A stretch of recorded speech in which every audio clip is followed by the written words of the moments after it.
신앙생활을 같이 하고 있었던 청년입니다. 근데 딸이 아빠에게 신앙 상담을 했어요. 신앙에 문제가 좀 있는 것 같다고. 그 문제가 뭔데 그랬더만 천국은 분명히 믿는데 지옥은 안 믿는다고. 그러니까 아빠가 뭐라 했다고요? 걱정하지 마. 너랑 살면 지옥이 뭔지 바로 알 거야. 여러분하고 인사하겠습니다. 당신하고 살아도 지옥입니다. 네덜란드의 한 도시에 축제가 있어요. 근데 축제가 끝나고 나면 끝나고 나면 뭐가 문제죠? 뭐가 문제겠어요? 축제가 끝나고 나면 저희들이 다 해봐서 알잖아요. 뭐예요? 쓰레기. 쓰레기 더미가 그냥 너무 많아서 축제를 할 때마다 한 해마다 축제를 할 때마다 쓰레기 비용으로 너무 많이 나가는 거예요. 그리고 또한 쓰레기를 치우는 데 있어서 이게 장난이 아니에요. 그래서 쓰레기를 어떻게 해야 되나라고 고민하고 있는데 한 사람이 고민을 했어요. 고민이 아니라 뭐죠? 아이디어를 냈어요. 그 아이디어가 뭐냐면 위드라는 쓰레기통이에요. 이따만은 굉장히 커요. 이렇게 통이 이 정도 크고 아크릴통에 쓰레기가 보일 수 있게끔. 그래서 두 개를 갖다 놓고 한마디로 말하면 비교해가지고 그 위드라는 쓰레기통 하나는 문구를 그 위에다가 이렇게 써놨어요. 쓰레기통 위에다가 굉장히 커요. 사람보다 더 커요. 쓰레기가 다 보일 수 있게끔 쓰레기 양이 다 보일 수 있게끔 해놨어요. 그런데 거기에 위에는 당신 한마디로 말하면 엘비스 프레슬리가 돌아왔으면 좋겠다. 아니면 마이클 잭슨이 돌아왔으면 좋겠다. 우리 평으로 이야기하면 짜장면 아니면 짬뽕. 무슨 말인지 알겠죠? 탕수육 먹는데 또 하나 뭐죠? 탕수육 먹을 때 뭐예요? 바로 나와야죠. 이 정도면. 찐먹 아니면 부먹. 이렇게 해가지고 일상에서 집에 한마디로 말하면 가면 안식이 있느냐 아니면 집에 가면 일이 있느냐. 그렇게 해서 사람들의 유머도 그렇게 해서 해놨어요. 그러니까 전에는 그냥 쓰레기를 갖다가 길에다 버렸는데 이제는 투표를 해야 되니까 재밌잖아요. 그래가지고 여튼 누구죠? 엘비스 프레슬리하고 마이클 잭슨은 거의 막상막하. 쓰레기가 나중에 넘쳐가지고요. 그리고 이제 투표하려고 없던 쓰레기까지 만들어가지고 쓰레기통에다 넣는 일이 이루어질 정도로 쓰레기가 길바닥에 떨어진 게 있었을까요? 없었을까요? 전혀 없고 완전히 깨끗한 축제로 마쳤다라는 이야기가 있습니다. 다시 말하면 두려움을 줘서 변화를 시도하는 것보다 즐거움을 통해서 변화가 이루어지는, 그렇게 한마디로 말하면 게임처럼 해서 쓰레기를 처리했다는 이야기입니다. 요한계시록도 마찬가지입니다. 교회의 잘못된 모습이 분명히 있습니까? 없습니까? 있습니다. 부작용의 모습도 있고요. 첫사랑을 잃어버리는 모습도 있고 미지근한 모습도 있습니다.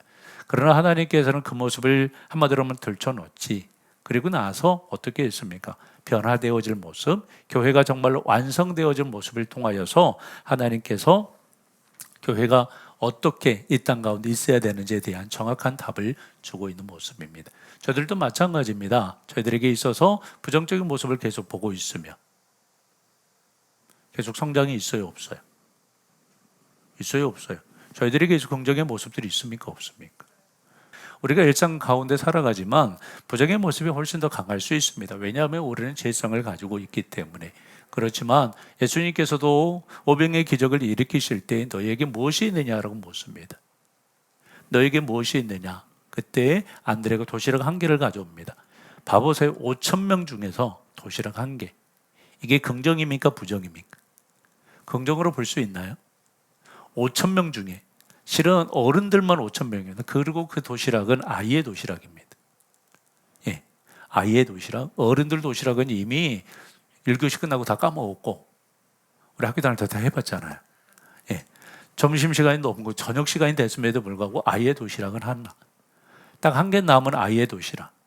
보통 신학자들이 이야기할 때 거기에는 아이들과 포함해서 10,000명이 넘게 있었다라고 이야기합니다. 왜냐하면 여자들하고 아이들은 숫자를 헤아리지 않았기 때문에. 기분 나빠하지 마시고요. 왜 숫자를 헤아렸다고 했지요? 왜요? 뭐 때문에? 한 가지는 군대 가야 돼서. 군인을 계수하기 위해서. 그래서 이스라엘에는 숫자를 헤아리는 데 있어서 남자들만 헤아렸습니다. 20세 이상. 군대의 문제, 그리고 또 하나의 문제가 뭐라겠어요? 또 하나의 문제가 세금 문제. 세금 문제. 그래서 남자만 숫자를 헤아렸습니다. 그래서 그때 당시에도 예수님이 앉아 계실 때에도, 예수님이 사역할 때에도 남자만 5천 명이 앉았더라. 그것은 20세 이상 남자입니다. 건영에 빼고, 예, 형빈 빼고, 하여튼 그 아이들을 빼고, 하여튼 남자만 20세 이상만 숫자를 헤아렸는데, 보세요. 그럼 10,000명 중에서 도시락 1개. 이게 긍정이에요, 부정이에요? 긍정이에요, 부정이에요? 10,000분의 1이 긍정입니까, 부정입니까? 10,000개 중에 1개밖에 없어요.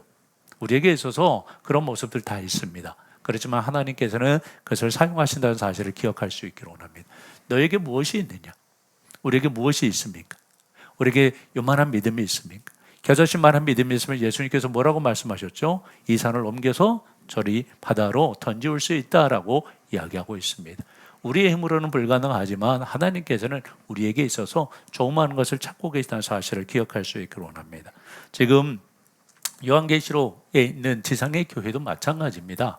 지상의 교회는 완전히 무너져 버린 교회, 완전히 패배해 버린 교회, 완전히 찢어져 버린 교회입니다. 그러나 천상 완성된 교회를 바라보면서 요한에게 천상의 교회를 한마디로 말하면 올라와서 봐라라고 이야기하면서 천상의 교회, 아니 지상의 교회에게 천상의 아름다운 모습을 바라보면서 비전을 갖도록 했습니다.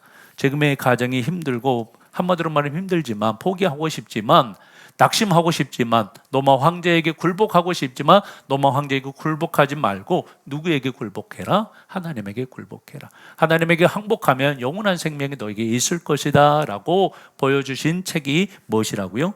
요한계시록이. 할렐루야. 요한계시록은 그러니까 희망을 주는 책이에요? 절망을 주는 책이에요? 그런데 우리 지금까지 요한계시록은 절망의 책이었습니까? 희망의 책이었습니까?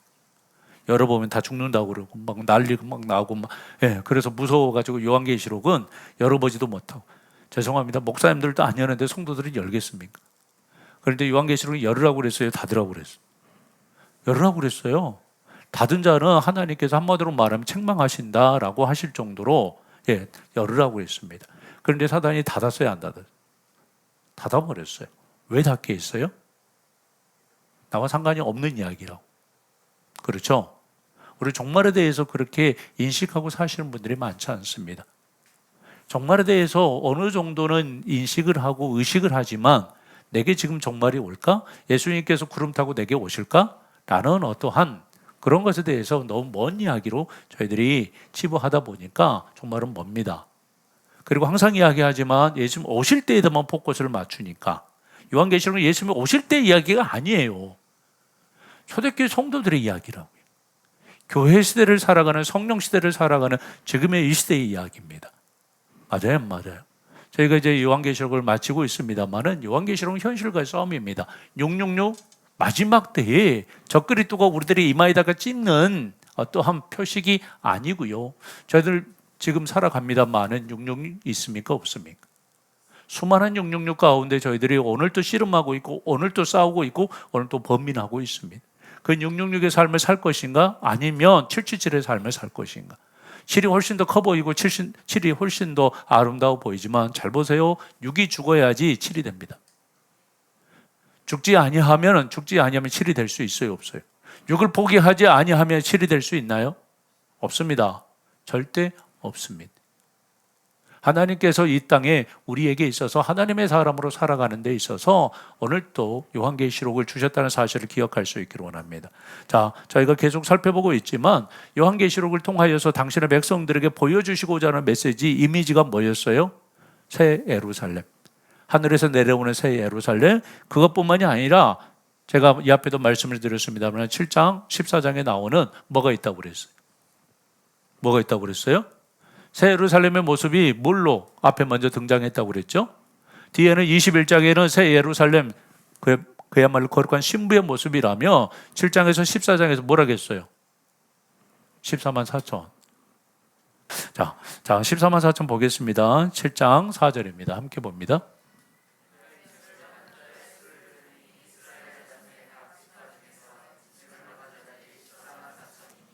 여기서 인침을 받았다라는 말이 이미 끝났다는 이야기예요.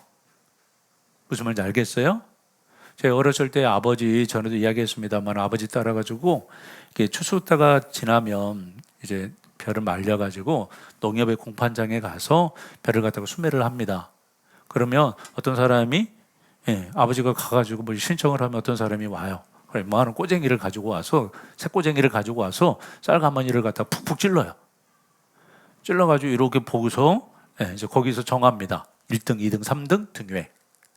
등회. 나는 그래 등회가 좋은 줄 알았어요. 그냥 1등도 아니고 2등도 아니고 3등도 아니고 등회. 그런데 등회는 이제 돈이 거의 없어요. 있긴 하지만 거의 이제 저기 하고 1등 해야지 좀 할까 말까 그러는데 이제 정해요. 그래가지고 이제 도장을 갖다가 팍 찍는 순간 바로 뭘로 넘어가냐면 그 사람 걸로 넘어가요. 농협 걸로 아버지의 소유에서 떠나간다고요. 그러니까 한마디로 말하면 여기에서 인침을 받았다라는 것은 하나님의 자녀로 하나님의 백성으로 끝났다라는 거예요. 무슨 말인지 알겠죠? 그런데 인침을 받은 자가 몇 명이라고요? 14만 4천. 14만 4천은 전에 했기 때문에 넘어가고요. 또 14장에도 나옵니다. 또 내가 보니 보라 어린 양의 시온산에 섰고 그와 함께 14만 4천이 서 있는데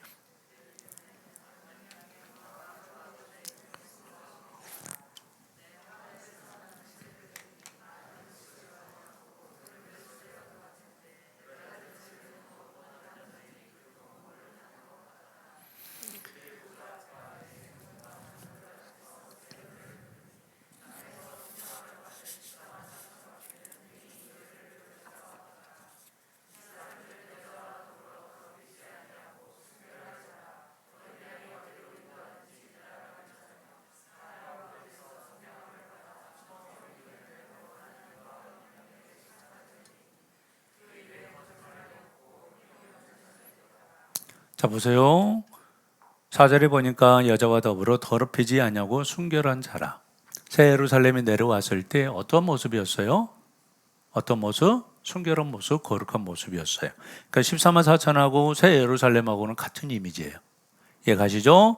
그리고 어린 양이 어디로 가든지 따라가는 자며 사람 가운데서 속량함을 받아 처음 익은 열매로 하나님과 어린 양에게 속한 자들이더라. 거룩한 신부였다라고 말씀을 드리고 있어요. 그러면서 또 입에 뭐가 없고 거짓말이 없고 흠이 없는 자들이더라. 새 예루살렘 흠이 있어요, 없어요? 있어요, 없어요? 없습니다. 그야말로 하늘에서 내려온 새 예루살렘을 14만 4천과 동일하게 이야기를 하고 있습니다. 그러니까 새 예루살렘은 무엇이다? 14만 4천이다. 14만 4천 외에도 또 나옵니다. 그 이미지가 뭘까요? 4장에 보면 뭐가 나와요? 24장로가 나옵니다. 24장로도요 하늘에 이미 승리한 교회의 모습입니다. 이 땅의 교회의 모습이 아니라 하나님의 보좌를 둘러싸고 있습니다. 함께 봐볼까요? 또 보좌에 둘러 24보좌들이 있고 그 보좌들 위에 24장로들이 흰옷을 입고 머리에 금관을 쓰고 앉았더라. 잘 보세요. 하나님의 보좌가 있고 하나님의 보좌를 뺑 둘러가지고 24장로의 보좌가 있습니다. 굉장히 중요합니다. 서 있지 않습니다. 천사들이 서 있었어요? 아니면 한마디로 말하면 보좌에 앉아 있었어요? 날아다녔죠? 그런데 천사들은 그렇게 보좌에 앉아 있지 않습니다. 그런데 교회 장로들, 한마디로 말하면 구약과 신약의 장로들은 어디에 있어요? 주님의 보좌와 같이 앉아 있다라고요. 굉장히 중요합니다. 하나님께서 이 땅에 승리한 교회의 모습을 정확하게 보여주고 있는 모습 중에 하나가 14만 4천, 또 하나가 24장로, 또 하나가 거룩한 성 예루살렘. 교회는 누구죠? 교회는 누구예요? 옆분하고 인사하겠습니다. 바로 당신입니다. 할렐루야. 자, 하나님이 모세를 호렙산에 부르면서 보세요. 초대교회 성도들에게 이렇게 있어서 이러한 뚜렷한 비전을 보여주신 것지에 모세에게도 아직 애굽으로 가기 전에 비전을 보여주십니다. 함께 보겠습니다. 내가 내려가서 그들을 애굽인의 손에서 건져내고 그들을 그 땅에서 인도하여 아름답고 강대한 땅, 젖과 꿀이 흐르는 땅, 곧 가나안 족속, 헷 족속, 아모리 족속, 브리스 족속, 히 족속, 여부스 족속의 지방으로 데려가라 하노라. 하나님께서 데려가는 데 있어서 구체적으로 말씀하십니다. 한마디로 말하면 비전을 정확하게 보여주심으로 지금 현재는 이루어지지 않았지만, 지금 현재는 아직 시작도 안 했지만 출애굽이 시작이 됐습니까? 안 됐습니다. 됐어요? 전혀. 지금 현재 이스라엘 백성들이 너무 힘들다라고 애굽에서 기도한 것밖에는 없습니다. 그러나 하나님께서 모세를 부르셔서 정확한 비전과 계획을 가지고 계십니다. 저들도 마찬가지입니다. 하나님께서 이 땅에 교회를 한마디로 말하면 남겨놓으시고 지금도 일하고 계시지만 우리를 통하여서 오늘 또 하나님께서는 반드시 이루실 일이 분명히 있다는 사실을 기억할 수 있기를 원합니다. 아멘. 분명히 약속과 비전입니다. 뭐라고요? 약속과 비전.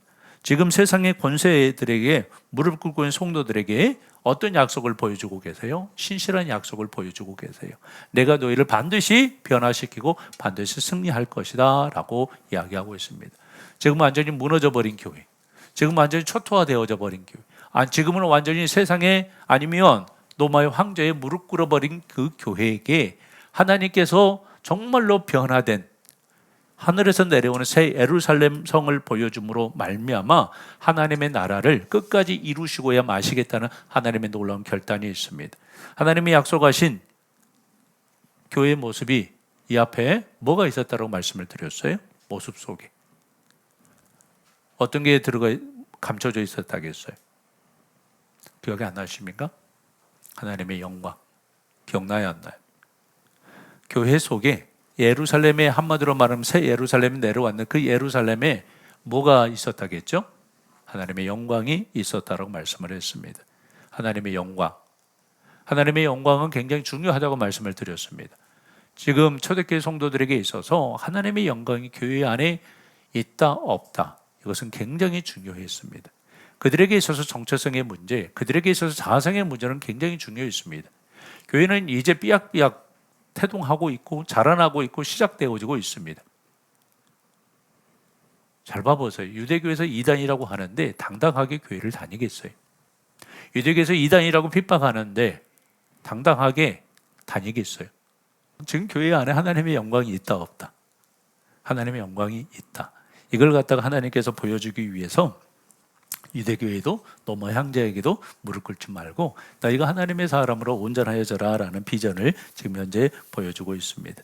저희들도 마찬가지죠. 정확한 내일이 안 보이면 저희들이 신앙생활을 하고 있습니다만은 천국에 대한 정확한 소망이 없거나 그리고 변화되어질 일에 대한 기대감이 없다면 저희들이 신앙생활을 하는데 지쳐야 안 지쳐? 지쳐야 안 지쳐? 지금 내가 사기당하는 것 같아. 천국 있는 거야 없는 거야? 긴가민가? 초창기 때 그러신 분 있었어요. 내가 열심히 예수를 믿고 있는데 하나님께서 나를 선택하지 않았으면, 선택의 문제, 선택과 유기의 문제, 이제 거기에 신학의 문제에 걸려가지고 열심히 다녔는데 그야말로 닥쳤던 개처럼 너는 선택되지 않았어, 지옥 가. 그러면 뭐가 됐냐고 저희한테 와가지고 따진 그런 어떤 분이 계셨어요. 자, 그런 어떠한 딜레마에 저희들도 빠질 수 있어요, 없어요? 열심히 믿고 있는 것 같은데, 열심히 최선을 다하여 지금 현재 순교하고 있는 것 같은데 나의 끝은 어디야? 라고 초대교회 성도들은 그렇게 생각할 수 있을까 없을까? 그래서 이게 진짜 아니면 어디로 가야 돼요? 유대교회로 가든지 아니면 로마의 황제로 가든지. 그렇죠? 이게 진짜가 아니면, 이게 가짜라며, 이 길이 내가 지금 현재 희생하고 내가 대가 지불하는 이 길이 아니라면 어디로 가야 돼? 진짜로 가야 되겠죠. 신앙생활을 하는 데 있어서 한마디로 말하면 신앙생활은 눈에 보이는 현실을 보는 것이 아니라 눈에 보이지 않는 하나님의 나를 보는 거죠. 그러니까 초대교회 성도들에게 있어서도 헷갈리지 않아요.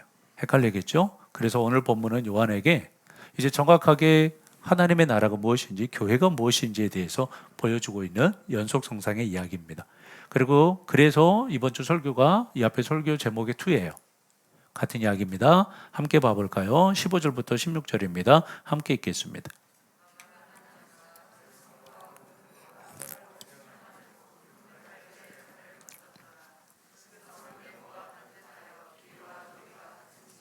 네.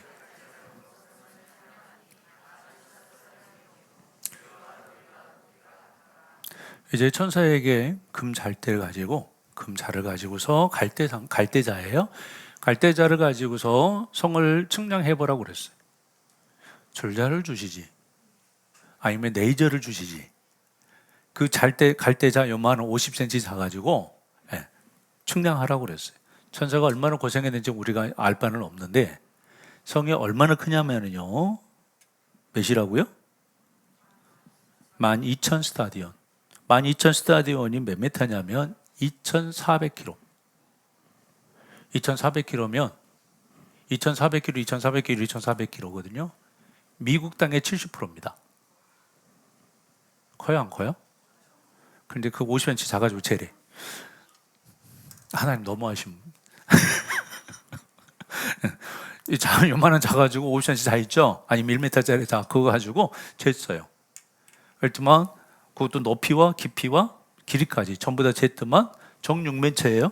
정사각형인데 정육면체로 보시면 돼요. 자, 오늘 나오죠. 16절에 그 성은 네모가 반듯하며 길이와 너비와 같은지라. 그 갈대자로 그 성을 측량하니 12,000 스타디온이요 길이와 너비와 높이가 같더라. 그러니까 길이 높이가 같으니까 정육면체예요. 아시겠죠? 정육면체 성. 그런데 이게 사이즈가 몇이었다라고요? 12,000 스타디온인데 2,400km. 그럼 천국이 이만큼밖에 안 하다. 다른 표현보다도 천국이 아니라 뭐라고 이야기했죠? 교회라고 말씀을 드렸어요. 완성된 교회. 잘 보세요. 지금 현재 새 예루살렘 성을 갖다가 측량하니까 다 똑같하겠죠. 왜 굳이 다 똑같을까? 왜 굳이 정육면체일까? 이걸 구약에서 찾자면 열왕기상 6장에 보면은요. 솔로몬이 성전을 짓습니다. 다윗이 성전을 지었어요. 솔로몬이 성전을 지었어요. 솔로몬이 성전을 지었어요. 다윗은 전쟁을 많이 해서 하나님께서 막으십니다. 그런데 전쟁을 많이 해서 막았다기보다도 간단하게 이야기하자면요. 은사가 달라요. 다윗은 정복자의 은사가 있다면 솔로몬은요.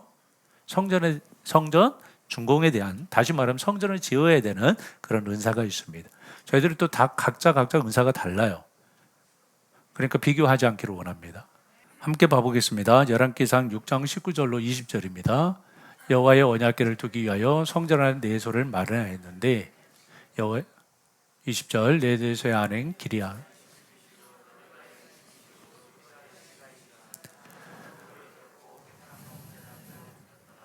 내소가 뭐예요? 지성소예요. 언약궤를 모시는 지성소. 거기를 갖다가 재니까 어떻게 돼요? 길이가 20규빗, 너비가 20규빗, 그다음 높이가 20규빗이에요. 그 정육면체예요? 맞죠? 맞아요. 예. 그 다음에 하나님이 에스겔을 통하여서 성전을 또한 지으라고 말씀하세요. 에스겔의 성전. 에스겔의 성전은 근데 있어요, 없어요? 있어요, 없어요? 에스겔의 성전을 하나님께서 도면을 보여주시고 청사진을 보여주셨는데 이 땅에 에스겔의 성전은 지어지지 않아요. 근데 에스겔의 성전을 정확하게 이야기하자면 잘 들으세요. 누구냐면 예수 그리스도 그리고 교회예요. 하나님께서 무너져버린 구약의 성전을 갖다가 다시 회복시키시겠다는 약속이 누구에게 있냐면, 자, 우리가 잘 알고 있지만 에스겔 47장에 그 성전에서 뭐가 나와요? 물이 나와요, 안 나와요? 문지방에서 물이 나와서 모든 것이 되살아나는 역사가 있는 것처럼 하나님께서 이 땅에 예수 그리스도 성령님 교회를 통하여서 이 땅에 하나님의 나라를 만드시겠다는 놀라운 비전이 에스겔의 성전을 통하여서 말씀하고 있는데, 에스겔의 성전에도요 함께 봅니다. 그 중에서 성소에 속할 땅은 길이가 500척이요 너비가 500척이요 네모가 반듯하며. 뭐라고요? 네모가 반듯하다. 이것도 정사각형이에요. 정육면체라고요. 그러니까 에스겔에게 보여준 지금 현재 성전도, 그 다음에 솔로몬의 지성소도 정육면체예요. 그런데 거룩한 성 새 예루살렘도 정육면체예요.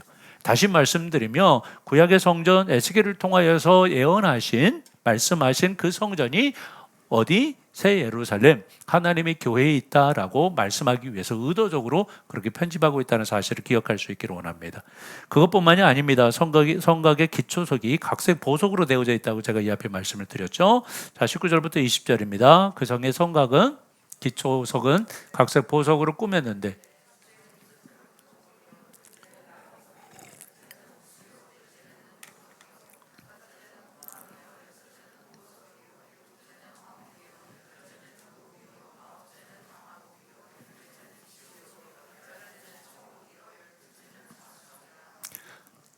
자, 이 보석을 나열한 구약의 성경이 또 있습니다. 어디죠? 어디예요? 어디에 나와요? 대제사장의 에봇 할 때 나와요. 함께 보겠습니다.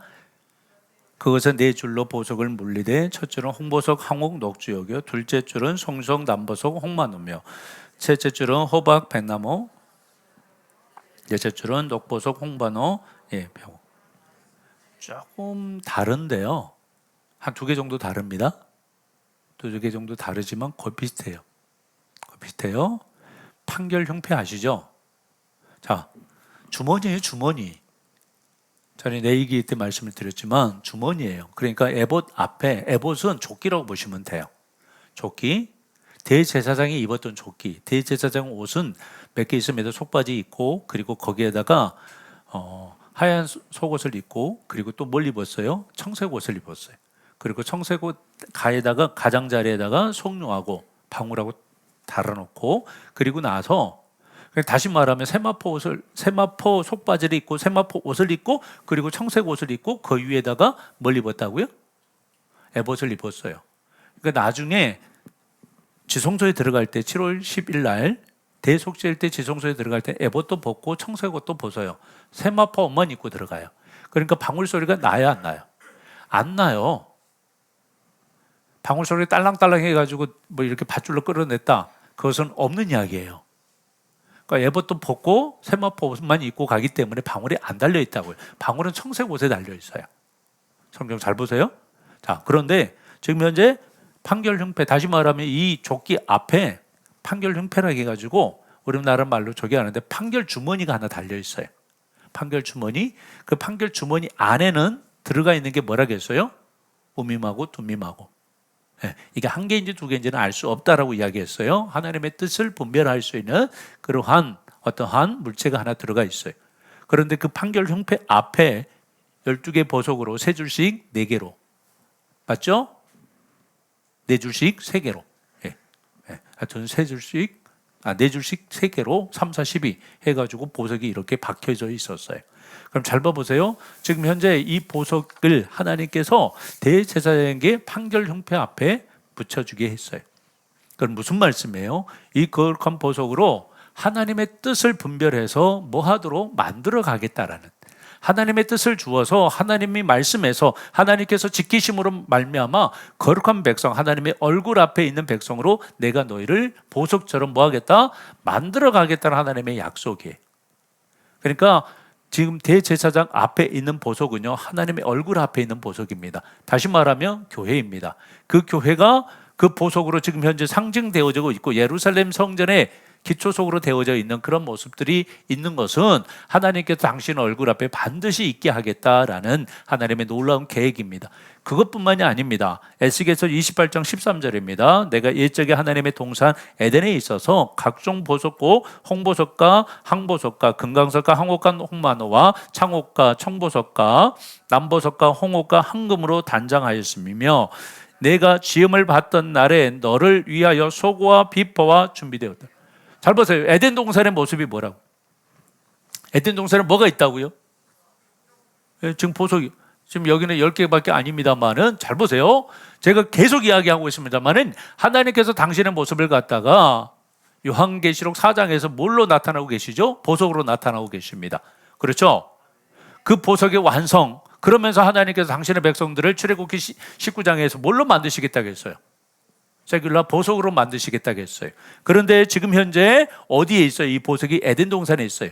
그러니까 하나님께서 에덴 동산의 모습을 갖다가 교회를 통하여서 뭐 하시겠다? 완성하시겠다라는 하나님의 놀라운 계획이 있다는 사실을 기억할 수 있기를 원합니다. 그러니까 에덴 동산도 보석이고 예루살렘도 보석이고 그리고 이스라엘도 보석이고 그리고 하나님의 백성도 보석이라는 사실을 기억할 수 있기를 원합니다.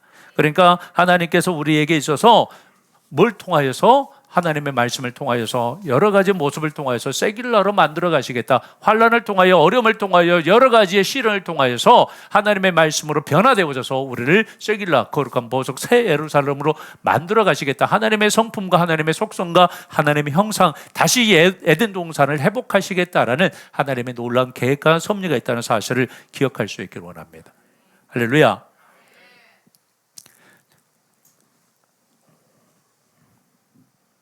21절 지금 시간이 너무 많이 돼가지고 21절 21절하고 27절 함께 보겠습니다.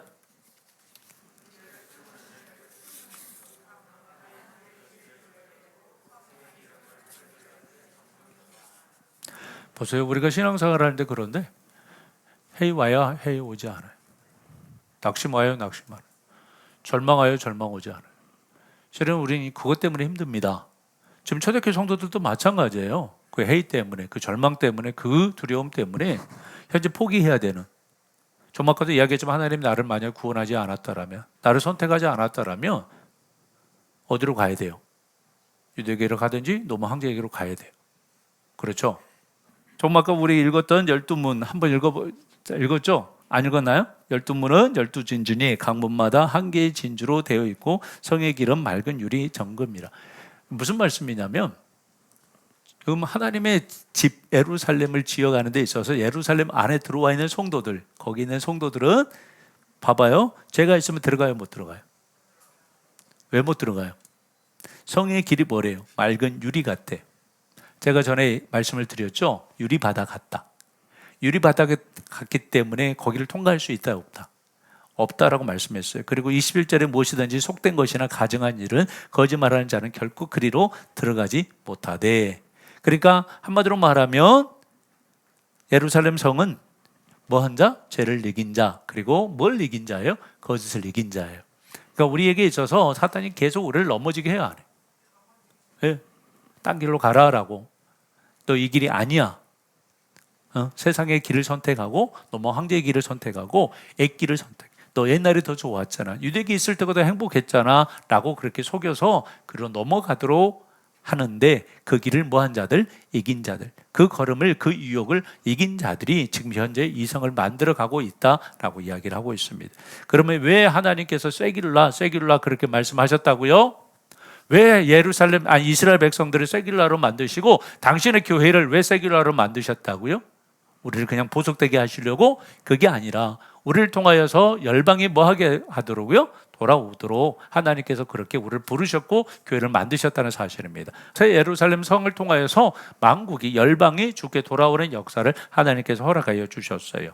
만국이 빛 가운데로 돌아온다. 다시 말씀드리면 새 예루살렘 성을 통하여서 만국이 열방이 주께 온다라고 말씀하고 있습니다. 하나님께서 교회를 이 땅에 왜 세우셨다라고요? 왜 세큘러를 남겨놓으셨다고요? 왜 하나님의 보석으로 저희들은 만들어가고 계신다라고요? 저희 각자를 하나님께서 부르셔서 하나님의 사람으로 오늘 또 새롭게 하시는 이유가 뭐 때문이라고요? 열방을 주께 돌아오게 하기 위해서 우리를 부르셨다는 사실을 기억할 수 있기를 원합니다. 우리를 왜 세큘러를 만드시고 에덴 동산을 보석으로 오늘 또 우리를 다듬어 가시느냐? 왜 우리를 한마디로 말하면 부정적인 요소를 보지 않게 하시고 긍정의 요소를 보게 하시고 빛을 찾아서 길을 찾아서 하나님의 나라의 보석을 향하여 날마다 다듬어지는 자로 만들어 가느냐? 그 이유가 뭐 때문이라고요? 우리의 모습을 통하여 열방이 주께 돌아오게 하기 위해서 죽어가는 자들이 정말로 주님의 품에 안길 수 있도록 우리를 세길라로 오늘 또 만들고 계시다는 사실을 기억할 수 있기를 원합니다.